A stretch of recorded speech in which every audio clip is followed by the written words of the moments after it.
अस्सलामुअलैकुम आदाब, मैं हूं अब्दुल खादर और आप देख रहे हैं BBN न्यूज़। आइए खबरनामे की शुरुआत करते हैं हेडलाइन से। हिंदुओं की कठपुतली बन चुकी है ASI, ताजमहल में पानी रस रहा, पड़ गई दरारें। पार्लियामेंट में MP असदुद्दीन ओवैसी ने उठाए सवाल, इल्जाम लगाया ये हुकूमत की लापरवाही।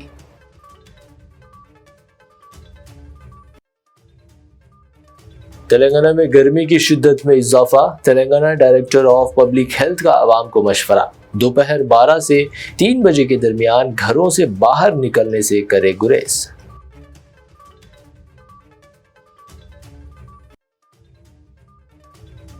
तेलंगाना MLC कोटे की 4 सीटों पर कांग्रेस ने विजय शांति, अदंकी दयाकर और शंकर नायक के नामों का किया ऐलान, मुस्लिम नुमाइंदगी बिल्कुल नजरअंदाज।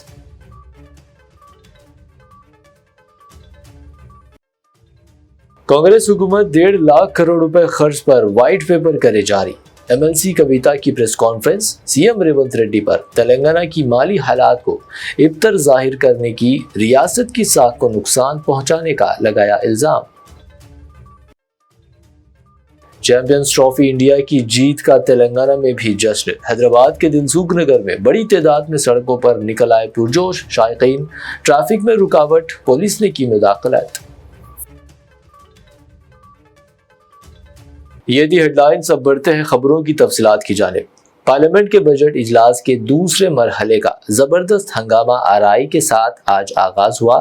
इस दौरान लोकसभा में मजलिसी सदर व हैदराबाद MP असदुद्दीन ओवैसी ने ASI यानी आर्कियोलॉजिकल सर्वे ऑफ इंडिया महकमे में खाली जायदादों और तारीखी विरसे की हिफाजत को लेकर हुकूमत पर जमकर तनकीद की। MP असदुद्दीन ओवैसी ने कहा है कि ASI अब हिंदुत्व नजरिए की कठपुतली बन चुकी है। उन्होंने ताजमहल की हालत पर तशवीश का इजहार करते हुए कहा कि ताजमहल की छत से पानी टपक रहा है, दीवारों में दरारें पड़ गई है। ASI में अमले की शदीद कमी का भी मसला उठाया और पूछा कि इतने अहम महकमे में खाली जायदादों को क्यों पुर नहीं किया जा रहा। 1,516 vacancies in Ministry of Culture, attached offices and autonomous organizations. And it must be remembered that this government has been in power for last 11 years.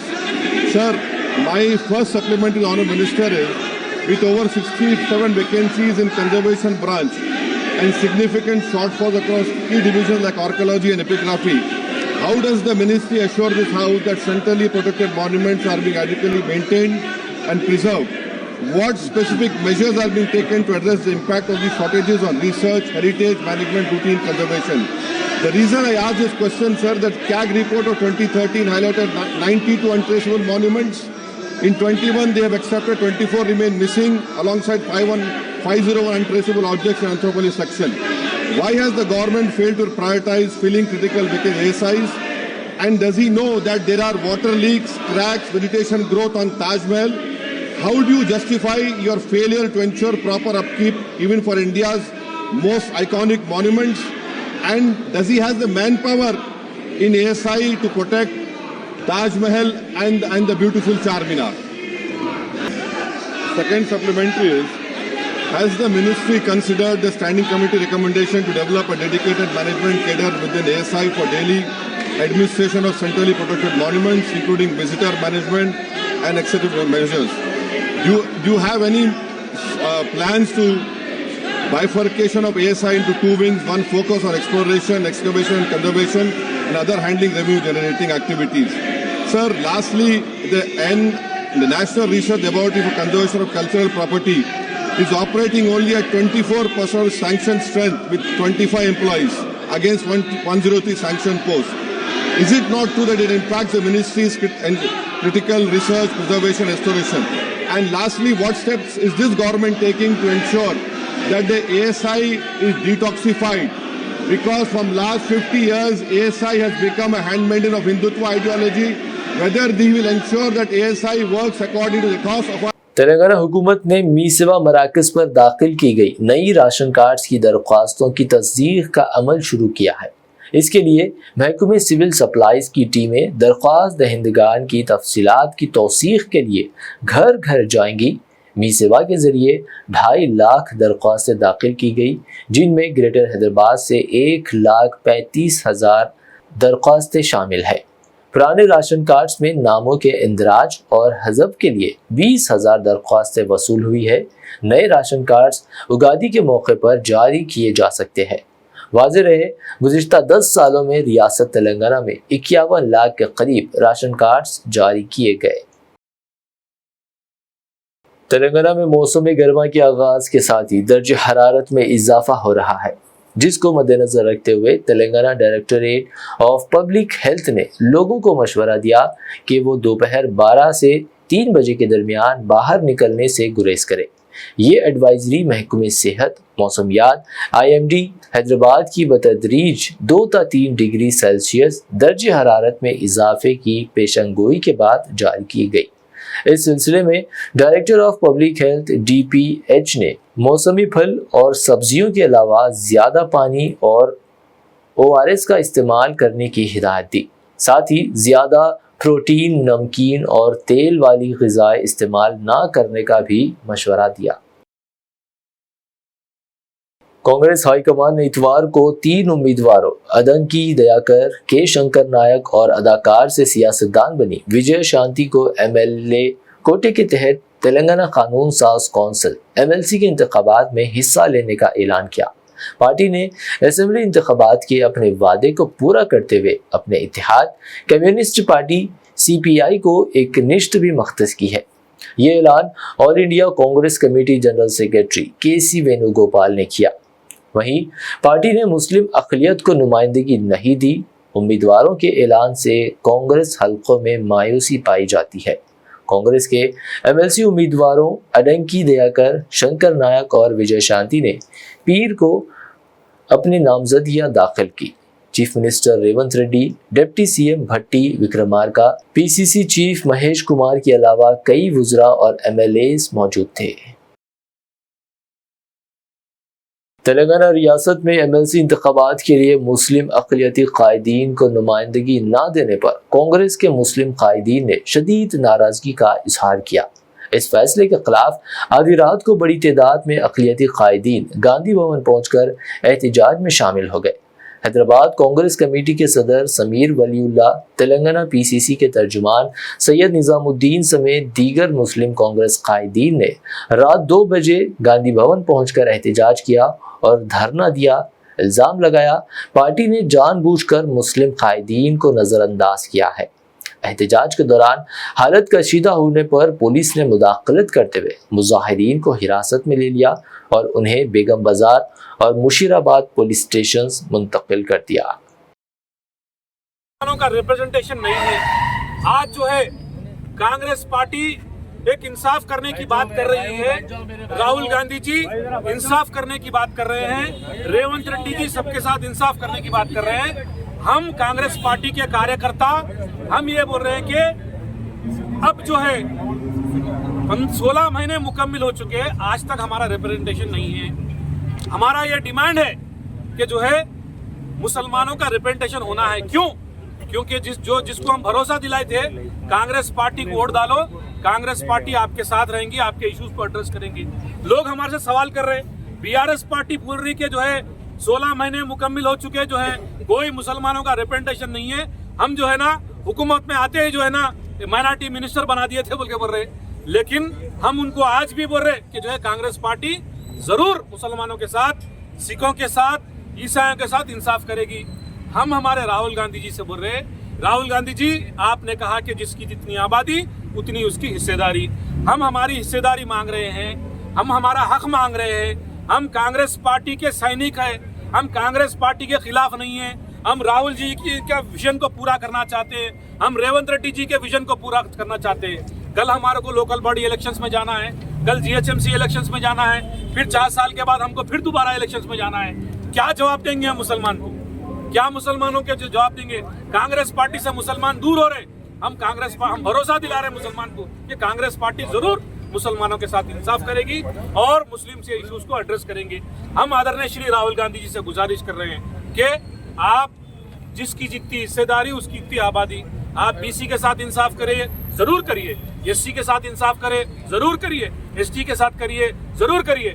हम भी हमारे हकदार है, हम भी इस देश के वासी है, हम भी तेलंगाना के वोटर्स है, हम भी कांग्रेस पार्टी के कार्यकर्ता है।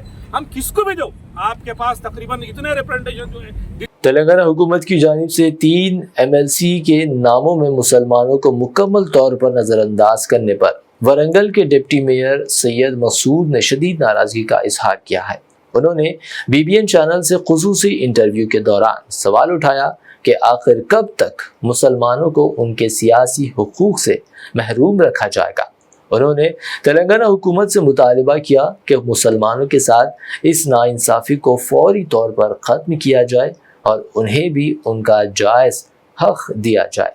सत्ता में आकर लगभग 15 महीने का अरसा पूरा हो गया, लेकिन आज तक एक मुस्लिम कायद मिनिस्टर नहीं बन सका। वजह क्या है? सवाल है मेरा, वजह क्या है? क्यों ये RSS कांग्रेस है, ये रेवंत कांग्रेस है? यही वजह है ना। रेवंत रेड्डी कंप्लीट जो उसके सर के पाल से लेकर पैर के तलवे तक पूरा RSS की मेंटालिटी रखने वाला कैंडिडेट है। हम शुरू में चिल्लाए लेकिन हमारे मुसलमान भाई नहीं सुने। आज रियासत में कांग्रेस पार्टी जब से इख्तियार में आई, कई कम्युनल वायलेंस हुए, लगभग 25 वायलेंस हुए। ये बड़ी दुख की बात है। कहाँ गया माइनॉरिटी सप्लान? कहाँ गया आज माइनॉरिटी रेजिडेंशियल स्कूलों में जो सुना अच्छा खाना? क्यों फौत हो रही है स्कूलों में, मदरसों में? बच्चे पॉइजन फूड खा के कितने फौत हो रहे हैं। हाल ही कल का ही, बहुत दिनों का नहीं होता, एक इंडिया टुडे का एक कुछ इंटरव्यू हुआ, आल अंग्रेजी जर्नलिस्ट मिलके। उसके अंदर रेवंत रेड्डी साहब बोलते हैं कि हमने जो वादे किए वादे फुलफिल नहीं कर सकते। हम जो सुना नहीं मालूम था सत्ता में बैठे तक वादे। इससे पहले उन्होंने रेवंत रेड्डी साहब CM बनते ही बोले कि मैं सेक्रेटरीट को आया, प्रजाभवन को आया तो मैं यहाँ सोने के बिंदिया मिलते समझा, या कुछ भी नहीं है, खाली है पूरा बोल के। रेवंत रेड्डी शुरू से जो सुना सिर्फ पैसा पैसा पैसा पैसा पैसा, पैसे की सोच है, पैसा कैसा कमाना सोच है। और उन्होंने बोले 1 साल में पेट बांध दे तो जो सुना बेहतर से बेहतर हुकूमत कर सकता हूँ करके। 1 साल पेट नहीं बांधे क्या? अब पूरा पैसा निकल जा रहा है। कितने लाखों करोड़ का जो सुना नुकसान हो रहा तेलंगाना में। आज तेलंगाना में मुसलमानों के साथ नाइंसाफी, हर जगह नाइंसाफी। खाली शब्बीर अली साहब को माइनॉरिटी एडवाइजर बिल बनाए, कुछ काम हो रहा उनसे? कहीं पब्लिक से रिलेशन है उनका? कुछ भी नहीं। गवर्नर कोटा में MLC आमिर अली खान साहब को MLC दिए, देखिए क्या करे, नजरअंदाज। कुछ काम ले रहे हैं उनसे? कहीं फिरा रहे हैं उनको? तेलंगाना में कहीं फिर रहे हो ना? तेलंगाना में मुसलमानों के मसले मसाइल पे कुछ काम हो रहा क्या? इमाम मौजूद की तनख्वाह कहाँ है? 2014 में महमूद अली साहब को रियासत का डिप्टी चीफ मिनिस्टर बनाकर और जो सुना उनको रेवेन्यू मिनिस्ट्री देकर जो सुना बड़े होते से नवाजा। 2018 के इलेक्शन में KCR साहब ने फिर महमूद अली साहब को होम BRS की रुकन कानून साज कौंसिल के कविता ने चीफ मिनिस्टर रेवंत रेड्डी पर शदीद तनकीद की और मुतालिबा किया कि कांग्रेस हुकूमत गुज़िश्ता 15 माह के दौरान हासिल करदा 1.5 लाख करोड़ रुपए के खर्च की तफसीलात पर मुबनी वाइट पेपर जारी करे। MLC कविता ने तेलंगाना भवन में प्रेस कॉन्फ्रेंस से खिताब करते हुए CM रेवंत रेड्डी पर अवाम को गुमराह करने और तेलंगाना की माली हालत को इब्तर जाहिर करते हुए रियासत की साख को नुकसान पहुंचाने का इल्ज़ाम आयद किया। कहा, रेवंत रेड्डी तेलंगाना के मफादात को नुकसान पहुंचा रहे हैं। कविता ने मजीद कहा कि रेवंत रेड्डी का तेलंगाना तहरीक में कोई किरदार नहीं था। वो रियासत को तरक्की की सिमत गामजन करने के बजाय झूठे वादे कर रहे हैं। उन्होंने हाल ही में दिल्ली में गलत बयानी से काम लिया कि तेलंगाना शदीद माली बहरान का शिकार है। इस तरह रेवंत रेड्डी रियासत को बदनाम कर रहे हैं। CM के दावों को रद्द करते हुए कविता ने रिजर्व बैंक ऑफ इंडिया के डेटा का भी हवाला दिया और कहा, तेलंगाना हर माह औसतन 18,500 करोड़ रुपए रेवेन्यू पैदा करता है, जिसमें से 6,500 करोड़ रुपए तनख्वाहों और दीगर अखराजात के लिए मख्तस किए जाते हैं। हुकूमत के पास अब भी 12,000 करोड़ रुपए बाकी रहते हैं। कविता ने इस्तेफसार किया कि जब हुकूमत के पास माहाना इतनी रकम बाकी रहती है तो फिर कांग्रेस हुकूमत ने 1.5 लाख करोड़ रुपए का कर्ज क्यों हासिल किया? आखिर कर्ज की रकम कहाँ खर्च की गई? इसके साथ साथ कविता ने BRS हुकूमत के माली रिकॉर्ड का हवाला दिया और कहा कि BRS हुकूमत ने अपने दौर में कुल 4.3 लाख करोड़ रुपए खर्च हासिल किया था, जिसमें से 38,000 करोड़ रुपए मुख्तलिफ कॉरपोरेशनों के जरिए हासिल किए गए थे। నేనేమంటున్నా అంటే ఈ 15 నెలలల్లా మీరు వచ్చినట్టు అప్పులు తీసుకుపోయి పెద్ద కాంట్రాక్టర్లకు ఇచ్చారు. ఇంకా 35 నెలలు మాత్రమే ఉన్నది. కనీసం నెలకొక మంచి పని చేయండి. మీరు ఒక నెలకొక్క మంచి పని అనే ఒక్కటైనా మంచి పని చేయండి. ఈ 15 నెలల్లో చెప్పుకునే స్థాయిలో ఒక్క పని కూడా మీరు చేయలేదు. అదేవిధంగా మీరు ఈ అప్పు ఏదైతే తీసుకొచ్చిరో ఆ అప్పుకు సంబంధించి ఖచ్చితంగా ఒక వైట్ పేపర్ రిలీజ్ చేయాలని చెప్పి నేను డిమాండ్ చేస్తా ఉన్నా. ఎందుకంటే 12,000 కోట్లు నెలకు నికరంగా డబ్బులు కనబడుతున్నాయి. ఒక్క సంక్షేమ పథకం ప్రారంభం కాలేదు, ఒక్క పెద్ద ప్రాజెక్టు ప్రారంభం కాలేదు.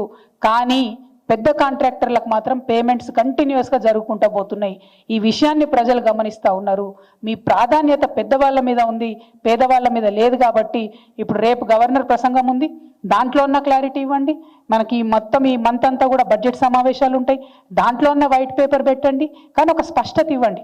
ఇవాళ మీరు 1,50,000 కోట్ల అప్పు 15 నెలల్లో తీసుకొస్తే మరి మీ వైఖరి చూస్తుంటే ఇంకొక 3.5 లక్షల కోట్ల అప్పు తెలంగాణ ప్రజలు నెత్తిన మోపేటట్టు కనపడతా ఉన్నది. కానీ దాని నుంచి నిర్మాణాత్మకమైన పని జరుగుతలేదు. నిన్న విలేకరు అడిగిన ప్రశ్నకు తప్పించుకోవడానికి బుకాయించిరు మీరు. అంటే మీ ప్రభుత్వం ఏంటంటే బుకాయింపుల ప్రభుత్వం, బెదిరింపుల ప్రభుత్వం, బేడీల ప్రభుత్వం, సాడీల ప్రభుత్వం. కేసీఆర్ మీద సాడీలు చెప్పాలి, అడిగినోనికల్లా బేడీలు వేయాలి, ఎవరన్నా గట్టిగా అడిగితే బుకాయించాలి. ఇది తప్పితే మీరు చేస్తున్నది ఏం లేదు. మళ్ళీ ఒకసారి నేను ముఖ్యమంత్రి గారిని కోరుతా ఉన్నా, మీరు తెలంగాణను అవమానపరచకండి. మీకు నిజంగా రెవెన్యూ రిసీట్స్ ఏందో, క్యాపిటల్ ఎక్స్పెండిచర్ ఏందో తెలియకపోతే దయచేసి అధ్యయనం చేయండి, తెలుసుకోండి. అంతేగాని తెలంగాణను అవమానపరచకండి. ఆయన మాట్లాడుతున్న మాటలు చూస్తుంటే నేను ఎట్లా అనిపించిందంటే, ఓ పక్కనేమో 500 కోట్లు లేవంటాడు, ఇంకో పక్కనేమో నా పోటీ న్యూఢిల్లీతోని కాదు న్యూయార్క్తో అంటాడు. మరి 500 కోట్లు లేని వాళ్ళు న్యూయార్క్ లెక్క ఎట్లయితారు నాకు అర్థం కాదు. అంటే విషయం ఏంటంటే ఆయనకు సబ్జెక్టు లేదు, ఆబ్జెక్టు లేదు, అంతా బబ్రాజమాదం భజగోవిందం అన్నట్టు అవుతుంది పరిస్థితి తప్పితే ఇంకోటి ఏం లేదు. నేను ముఖ్యమంత్రి గారిని మళ్ళీ కోరుతున్నా, మీరు బాధ్యతాయుతమైన పొజిషన్లో ఉన్నారు, తెలంగాణను అవమానం చేయకండి.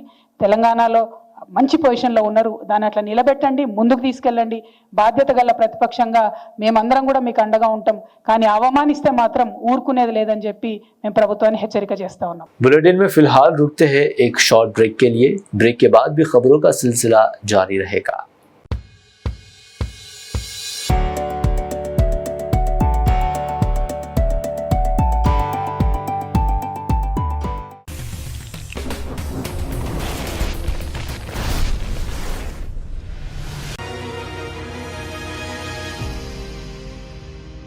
शहर हैदराबाद में रमज़ान की रौनकें सारे मुल्क में ही नहीं दुनिया में मशहूर है। यहाँ ख़रीदारी के लिए शहर के ही नहीं बल्कि अज़ला से भी लोग यहाँ का रुख करते हैं। रमज़ान के दौरान BBN चैनल के नुमाइंदे मोहम्मद शहबाज की हर दिन ख़रीदारी के मनाज़र और ग्राहकों के ख़यालात से हम आपको वाकिफ़ करवाते हैं। अस्सलाम वालेकुम, रमज़ान मुबारक आप सबको। रमज़ान के महीना स्टार्ट हुए जब से तो अभी तक कुछ भी कारोबार नहीं है फिल वक्त। 8 रमज़ान हो गया आज, कल पहला दा ख़त्म हुए बाद क्या है अल्लाह को मालूम, अभी तक तो कुछ भी नहीं है। अब फिल वक्त जो पब्लिक आ रही एग्जीबिशन के हिसाब में आ रही, अब तक तो खाली आना, घूम लेना, चले आना, पॉपकॉर्न लेके आ रहे हैं, 4-5 जने लेडीज़ जेंट्स आ रहे हैं, उनके साथ हंसी मजाक कर रहे हैं, चले आ रहे हैं। जो पब्लिक ख़रीदारी की पब्लिक है वो अभी तक तो आपको कोई भी दुकान पे नहीं दिखेंगे। अभी हम लोग खुद ही 1 बजे के अंदर दुकान बंद करके चले आ रहे हैं जितने भी व्यापारी है। हर साल ऐसा रहता था कि डिस्ट्रिक्ट से हर डिस्ट्रिक्ट से पब्लिक आती थी यहाँ, हद से ज़्यादा कारोबार चलता था, हंसी खुशी सब रहते थे। अभी ये रमज़ान पहला रमज़ान है कि इतना लो कारोबार जा रहा, हर किसी का कारोबार नहीं है। ये क्या वजह है अल्लाह को मालूम है। अब कारोबार आगे चलेगा उसकी गुंजाइश है सबको, क्योंकि हद से ज़्यादा सब जने माला ला चुके हैं। उम्मीद है कि आने वाले फ्यूचर में कारोबार चलेगा यहाँ, यानी कि कभी पहले ऐसा नहीं हुआ था। अभी मैं तो जब से देख रहा हूँ 15-16 साल से यहाँ पे, अभी तक तो वो कुछ नहीं हुआ। हर साल पहले रमज़ान से फुल कारोबार रहता था, हर किसी का कारोबार रहता था। अभी ऐसा हो गया कि 10 रमज़ान करीब आने हो गया कि किसी के दुकाना भी नहीं लगे, कोई कारोबार भी नहीं कर रहे हैं अभी तक। तो हर दुकान में फुल रहती थी पब्लिक, आपको एक चीज़ लेने के लिए कम से कम 5-10 मिनट लगते थे। अभी ऐसा हो गया कि उन्हें जाएंगे खुद ब खुद ले लेके निकल जाने का हिसाब हो गया। हम यहाँ एक्चुअली नौकरी कर रहा हूँ मैं, या हम तो आंध्रा से हैं, लेकिन यहाँ पे मैं काफ़ी साल से जुड़ा हूँ हैदराबाद से। कैसा लगता है आपको Hyderabad? Of course this is a paradise हम बोल सकते हैं। यहाँ का शॉपिंग वगैरह, शॉपिंग है, खाना है, सब है। यहाँ हम अपना ज़िंदगी का हिस्सा है, बन चुका है हैदराबाद। मैं तो आता रहता था, अभी मेरा शादी हुआ 6-7 महीने हुआ, और रमज़ान में ये हमारा पहला साथ में शॉपिंग करने आए हैं। तो पहला शॉपिंग आपको कैसा लगा? बहुत अच्छा है, बहुत अच्छा लगा। यहाँ पर सब अच्छे हैं, बहुत अच्छा लग रहा है। हम छत्तीसगढ़ से हैं, हम अपने हस्बैंड के साथ यहाँ रहते हैं, अभी यहाँ पर आए हैं। हाँ, यहाँ के लोग बहुत अच्छे हैं और यहाँ का खाना बहुत अमेजिंग है। मैडम, अब तो रमज़ान एक फेस्टिवल चल रहा है, जी जी जी। तो रमज़ान के महीने में शॉपिंग के लिए आप आए, तो किस तरीके से महसूस कर रही है आप? एक्चुअली ये फर्स्ट टाइम है मेरा रमज़ान के लिए यहाँ पर, तो काफ़ी अच्छा लग रहा है। अच्छे हैं, यहाँ के सारे लोग बहुत अच्छे हैं। नाइट में इतना प्यारा नज़ारा। राइट, हाँ, बहुत अच्छा लग रहा है। मजलिस इत्तेहादुल मुस्लिमीन के फ्लो लीडर अकबरुद्दीन ओवैसी ने चंद्रायन गुट्टा हल्के के इलाके जहांगीराबाद मस्जिद उस्मान गनी के पास मुनक़्क़िदा दावत इफ्तार में शिरकत की। उन्होंने मुकामी लोगों के साथ इफ्तार किया। इस दौरान मजलिसी कारपोरेटर्स, मुकामी मजलिसी कायदीन व कारकुनान और अवामी रोज़ेदारों की कसीर तादाद मौजूद थी।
Ola, Uber, Rapido cab drivers Hyderabad airport जाने से बाइकआउट करने जा रहे हैं। Telangana gig and platform works union ने एग्जीक्यूटिव कंपनियों की जानिब से आयद किए गए कम किरायों के खिलाफ एयरपोर्ट न जाने के एहतजाज करने का फैसला किया है।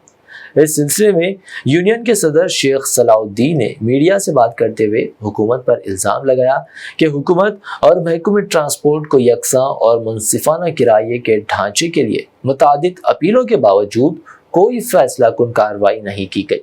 यूनियन ने कहा कि उसके नतीजे में Ola, Uber, Rapido cab drivers Hyderabad के हवाई अड्डे के सफ़र का बाइकआउट करेंगे जब तक कि उनके मुतालिबात पूरे नहीं किए जाते।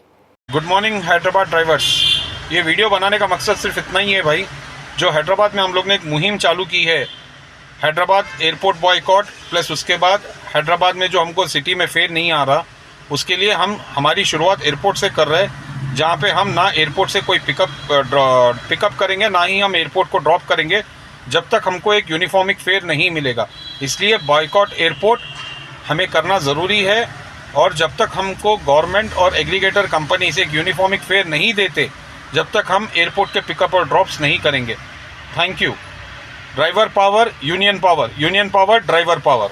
दुबई में न्यूजीलैंड के खिलाफ आईसीसी चैंपियंस ट्रॉफी के फाइनल में हिंदुस्तान की जीत के बाद तेलंगाना के मुख्तलिफ मकामात पर जश्न मनाया गया। हुसैन सागर, नेकलेस रोड और सेक्रेटेरिएट के करीब देखा गया आवाम का काफ़ी हुजूम। इसी दरमियान हैदराबाद के दिलसुख नगर इलाके में क्रिकेट के पुरजोश शायकीन बड़ी तादाद में सड़कों पर निकल आए और नारेबाजी की और पटाखे जलाए। शायकीन की अचानक बड़ी तादाद में आमद के बायस ट्रैफिक में शदीद रुकावट पैदा हो गई थी, जिस पर मुकामी पुलिस ने मुदाखलत की। जब इब्तदाई कोशिशों के बावजूद हुजूम मुंतशिर ना हुआ तो पुलिस ने लाठीचार्ज का सहारा लिया, जिसे मौके पर अफरा तफरी मच गई और लोग महफूज मकामात की जानिब दौड़ने लगे। इस वाक़ये पर शदीद तनकीदें की जा रही है। दुबई में आईसीसी क्रिकेट वर्ल्ड कप 2025 के फाइनल मैच में न्यूजीलैंड को शिकस्त देने की खुशी के मौके पर जगतियाल जिले के कोलापल्ली मंडल के गांव राघवापट्टम से ताल्लुक रखने वाले एक मशहूर मिनिएचर आर्टिस्ट आचार्य ज्वालेश्वर जारी ने एक तरबूज पर आईसीसी चैंपियंस ट्रॉफी तराश कर उस पर इंडिया वॉन आईसीसी 2025 लिखकर इस जीत को हिंदुस्तानी कप्तान रोहित शर्मा और उनकी टीम को वक्फ किया। भीम आर्मी आजाद समाज पार्टी के बानी सदर चंद्रशेखर आजाद पर होने वाले हमलों की शदीद मजम्मत करते हुए पार्टी के आदिलाबाद जिले सदर शेख शकील अहमद ने कहा कि वो उन हमलों की भरपूर मजम्मत करते हैं। चंद्रशेखर आजाद के साथ साथ रतन सिंह पर भी हुए हमलों की मजम्मत करते हुए पीर को आदिलाबाद जिले मरकज में बाइक रैली निकाली गई और एहतजाज किया गया। शहर की मरकजी सड़कों से गुजरकर रैली कलेक्टोरेट पहुंच गई, जहां कलेक्टोरेट के दफ्तर के सामने धरना दिया गया।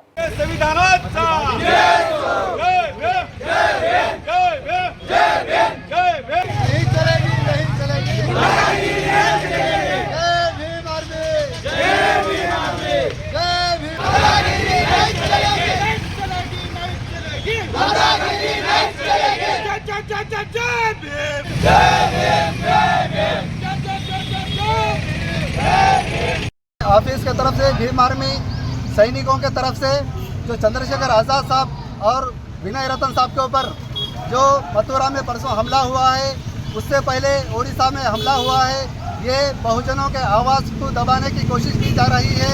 ये सरासर गलत है।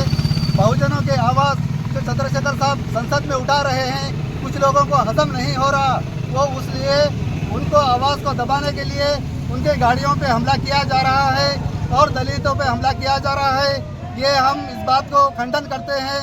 आदिलाबाद भीम आर्मी के तौर से आज जो रैली निकली है, ये बड़े बेहतरीन अंदाज में निकली है। अगर आज के बाद भीम आर्मी चीफ चंद्रशेखर आज़ाद साहब के ऊपर कहीं भी अगर हमला होता है तो इससे बड़े पैमाने पे हम धरना प्रदर्शन करेंगे।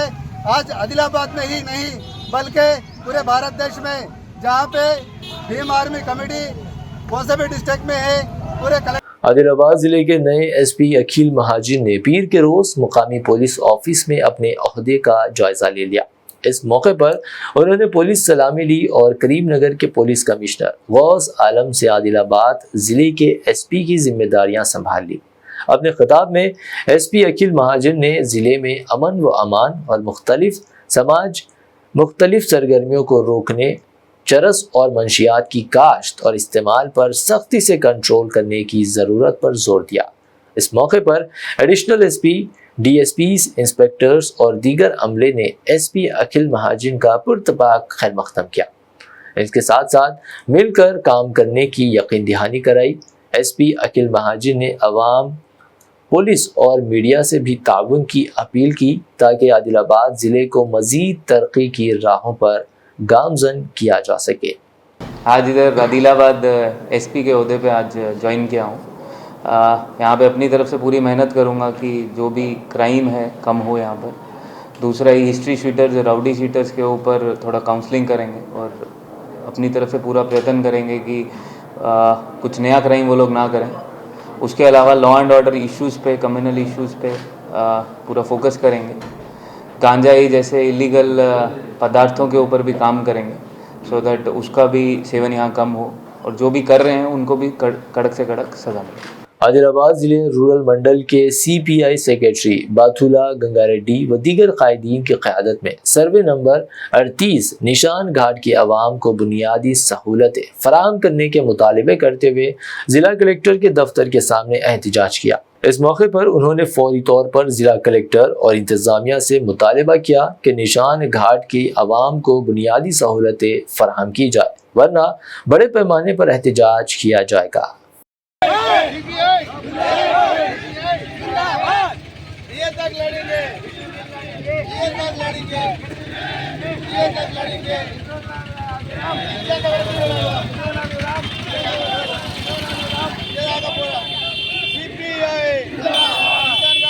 కనీస మౌలిక సదుపాయాలు కల్పించేంత వరకు కిసాన్ కార్డు ప్రజలకు కనీస మౌలిక సదుపాయాలు కల్పించేంత వరకు కిసాన్ కార్డు ప్రజలకు ఇందిరమ్మ ఇళ్లను వెంటనే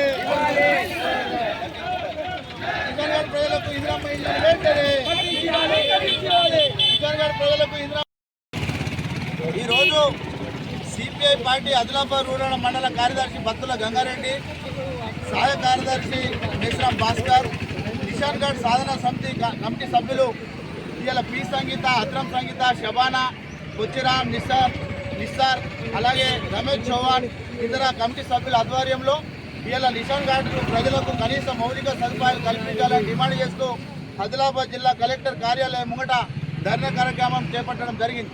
ఇవాళ గత 8-9 సంవత్సరాల నుంచి కిసాన్ కార్డులో జీవిస్తున్నటువంటి ప్రజలకు ఇవాళ చీకట్లో జీవిస్తూ ఉన్నారు. ఇవాళ 76 సంవత్సరాల స్వతంత్ర భారతదేశంలో ఈ రోజు వరకు కూడా త్రాగునీరు, విద్యుత్ సౌకర్యం, రోడ్ల సౌకర్యం నోచుకొని ప్రజలు ఎవరైనా ఉన్నారు అంటే అది కిసాన్ కార్డు ప్రజలే. వెంటనే ఈ పాలక వర్గానికి, జిల్లా అధికార యంత్రాంగానికి మేము సిపిఐ పార్టీగా విజ్ఞప్తి చేస్తూ ఉన్నాం, డిమాండ్ చేస్తూ ఉన్నాం. ఇలా కిసాన్ కార్డు ప్రజలకు కనీస మౌలిక సదుపాయాలు కల్పించాలని చెప్పేసి డిమాండ్ చేస్తూ ఉన్నాం. గత ప్రభుత్వ హయాంలో 3 సంవత్సరాల క్రితం కిసాన్ కార్డుకు పోయే రూట్లో ఇక్కడ लांडासांगी నుంచి అక్కడ రోడ్ల 30 ఫీట్ల రోడ్డు అక్కడ సంబంధించిన हुसैन सागर से महकमे सयाहत के एक 56 साल सिक्योरिटी गार्ड की लाश दस्तयाब हुई है, जिसकी शनाख्त यादगिरी के तौर पर की गई है। इतलात के मुताबिक वो जुमेरात की रात हुसैन सागर में ड्यूटी पर था और तब से लापता हो गया था। उनकी बीवी 8 मार्च को लापता होने की शिकायत दर्ज करवाई थी। पुलिस ने इस सिलसिले में केस दर्ज करते हुए मसरूफ तहकीकात है। आखिर में हेडलाइंस पर डालते हैं एक और नजर। हिंदुओं की कठपुतली बन चुकी है एएसआई, ताजमहल में पानी रस रहा, पड़ गई दरारें। पार्लियामेंट में एमपी असदुद्दीन ओवैसी ने उठाए सवाल, इल्जाम लगाया ये हुकूमत की लापरवाही।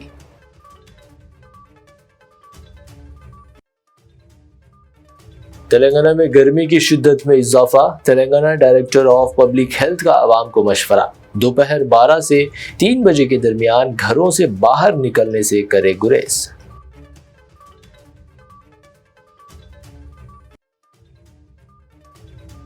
तेलंगाना एमएलसी कोटे की 4 सीटों पर कांग्रेस ने विजय शांति, अदंकी दयाकर और शंकर नायक के नामों का किया ऐलान, मुस्लिम नुमाइंदगी बिल्कुल नजरअंदाज।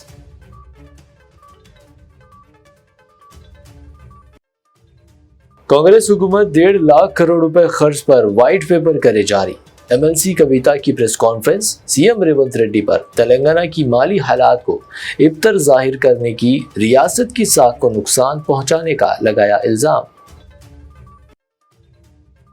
चैंपियंस ट्रॉफी इंडिया की जीत का तेलंगाना में भी जश्न, हैदराबाद के दिलसुख नगर में बड़ी तादाद में सड़कों पर निकल आए पुरजोश शायकीन, ट्रैफिक में रुकावट, पुलिस ने की मुदाखलत। खबरनामे में फिलहाल बस अभी इतना ही। मजीद ताज़ा तरीन अपडेट्स के लिए बने रहिए हमारे साथ और देखते रहिए BBN चैनल।